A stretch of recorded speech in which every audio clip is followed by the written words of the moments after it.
दोस्तों father day आ रहा है उसके ऊपर ही आधारित ये कहानी बाप के लिए आपके नज़रिए बदल देगी। फादर और सन स्टोरीज। दुनिया के हर घर में छोटे छोटे कारणों की वजह से ही क्यों ना हो, बाप बेटों में मनमुटाव या कभी कभी ऊंची आवाज़ों में झगड़े होते ही है। ये कहानी भी बाप बेटों के एक ऐसे ही रिश्तों पर आधारित है। आकाश अपने पिता के हमेशा टोकते रहने वाले स्वभाव की वजह से उनसे काफ़ी परेशान था। रूम का पंखा चालू करके कहाँ गए थे? सुबह हो गई फिर भी लाइट क्यों चालू रखा है? जब देख नहीं रहे होते तो टीवी क्यों चालू कर रखे होते हो? बाइक ठीक से पार्क क्यों नहीं करते? या कभी तो अपने जूते पॉलिश कर लिया करो। सुबह जल्दी उठा करो, कितनी आलसी हो गए हो। कभी जॉगिंग नहीं करते। दिन भर मैं न जाने आकाश को क्या क्या पापा से सुनना पड़ता था। अभी बच्चा थोड़ी हूँ मैं, इतना बड़ा हो गया हूँ। 2 दिन बाद मेरी नौकरी के लिए इंटरव्यू होना है और पापा का बर्ताव किसी छोटे बच्चे जैसा है मेरे साथ। एक बार मुझे नौकरी लगने दो, छोड़ के चला जाऊँगा पापा को, शहर में ही नहीं रहूँगा। फिर पता चलेगा उन्हें। अभी कमाता नहीं हूँ ना, इसलिए फालतू की चीज़ें सुनाते रहते हैं। पापा से नाराज आकाश का दिमाग में कुछ ऐसे ही विचार चल रहे थे। 2 दिन भी बीत गए और आज वही दिन था जिसका आकाश को बेसब्री से इंतजार था। आज उसके इंटरव्यू का दिन था। सुबह सुबह जल्दी उठकर भगवान का आशीर्वाद लेके आकाश उस जगह पहुंचा जहां इंटरव्यू होना था। जिस बिल्डिंग में इंटरव्यू था उनके गेट पर ही कोई भी गेट कीपर नहीं था। आकाश ने देखा कि गेट का एक साइड से टूटा हुआ है, लेकिन कुछ स्क्रू फिट करने से वह सही हो सकता था। आकाश ने रुककर स्क्रू को टाइट कर दिया और गेट को सही करने के बाद वह बिल्डिंग में घुस गया। बिल्डिंग में दूसरे फ्लोर पर एक ऑफिस था जहां पर इंटरव्यू के लिए व्यवस्था की गई थी। जैसे ही आकाश ने उस फ्लोर पर पहुंचा तो उसने देखा कि ऑफिस के बाहर लोगों ने इधर उधर जूते और चप्पल निकाल रखे थे, जबकि वह पर जूते और चप्पल रखने के लिए स्टैंड रखा हुआ था। यह देखकर आकाश को अचानक अपने पापा की याद आ गई और उसे भी अक्सर अपने जूते चप्पल रखने को लेकर हमेशा टुकते रहते थे।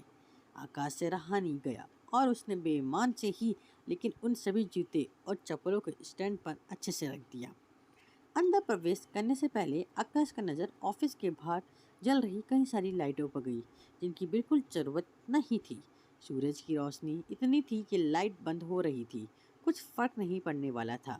उसने बाहर जल रही सारी लाइटों को बंद किया, फिर ऑफिस के अंदर प्रवेश कर गया।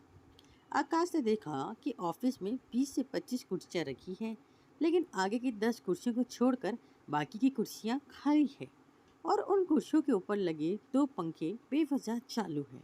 उसने फिर अपनी आदत के अनुसार दोनों पंखे बंद किए और बाकी फालतू पड़ी कुर्सियों को एक के अंदर एक रखकर साइड पर रख दिया और वहीं पर बैठकर अपना नंबर आने का इंतज़ार करने लगा। एक के बाद एक सभी कैंडिडेट का इंटरव्यू होने के बाद जब आकाश का नंबर आया तो वह थोड़ा सा नर्वस था, लेकिन निडर होकर इंटरव्यू लेने वाले के पास पहुंचा। इंटरव्यू लेने वाले ने उसे अपने पास रखी कुर्सी पर बैठने के लिए कहा और थोड़ी देर तक दोनों में कुछ भी बातचीत नहीं हुई। फिर इंटरव्यूअर ने आकाश से पूछा, तुम कल से नौकरी ज्वाइन कर सकते हो क्या? आकाश ने कुछ समझ में नहीं आ रहा था कि ये उस नौकरी पक्की होने की कन्फर्मेशन है या फिर कुछ ट्रिकी सवाल। बाद में इंटरव्यू लेने वाले सब सैलरी और क्या काम करना है ये बताया। तब आकाश को यकीन हुआ कि उसकी जॉब पक्की हो गई है। आकाश बहुत खुश था, लेकिन समझ नहीं पा रहा था कि ना कोई सवाल ना एक्सपीरियंस के बारे में पूछा। फिर कैसे उसे जॉब के लिए फाइनल कर दिया गया। उसके चेहरे पर सवालिया एक्सप्रेशन देख के इंटरव्यू लेने वाले ने खुद ही कहा, कुछ सवाल और पेपर्स कभी आदमी की काबिलियत नहीं बता पाते हैं। हमने इस बिल्डिंग में प्रवेश करने से लेकर प्रतीक्षा कक्ष तक कुछ अव्यवस्थाएं सेट कर रखी थी। वहीं आप सभी की प्रतीक्षा थी। हमने सीसीटीवी पर देखा है कि आने वाले सभी कैंडिडेट में आप ही एक अकेले थे जिनके गेट में स्क्रू ठीक करने से लेकर बेवजह चल रहे बल्ब और पंखे बंद कर दिए। ऐसा करके आपने अपनी चीज़ों को यूटिलाइज करना और बचत तथा रिजेक्शन काम करने जैसे गुण दिखाए। आगे बढ़ के आपने बूट और चप्पल की कुर्सियाँ ठीक करके दिखाई दिया कि आप अपने काम के लिए कितने वफादार हो सकते हैं और किस हद तक जा सकते हैं। बस हमें इतने गुण काफ़ी थे आपकी नौकरी पर रखने के लिए।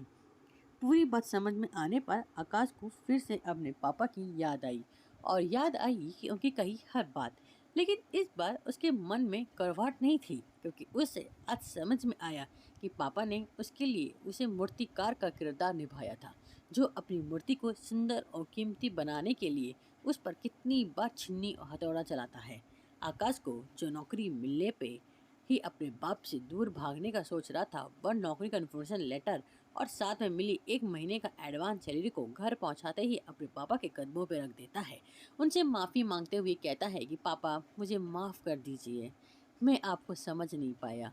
अपने बेटे के लिए आंखों में खुशी और गर्व के आंसू के साथ पापा आकाश को गले से लगा लेते हैं और उसके सिर पर प्यार से हाथ फहराते हुए आशीर्वाद देते हैं। दोस्तों, जब भी आपके पेरेंट्स ना आपको कुछ कहे, तो उसके पीछे का कारण ज़रूर जानने की कोशिश करें। कभी डाँटें या टोकें तो उसके पीछे का सद्भाव को समझने की कोशिश करना। एक बार आप अपने एक के लिए गलत सोच सकते हैं, मगर अपने पेरेंट्स से नहीं। कहानी अच्छी लगी तो अपने साथ ज़रूर शेयर करिए, कमेंट करिए और सब्सक्राइब करिए।